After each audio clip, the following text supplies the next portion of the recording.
It was sunny. It was 36 at St. George.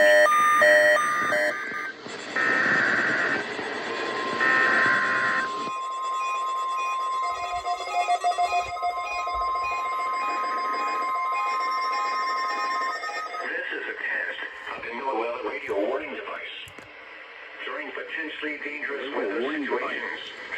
During potentially dangerous weather situations, specially built receivers are automatically activated to warn of the impending hazard. Tests of these receivers normally are conducted by the National Weather Service every Wednesday between 11 a.m. and noon.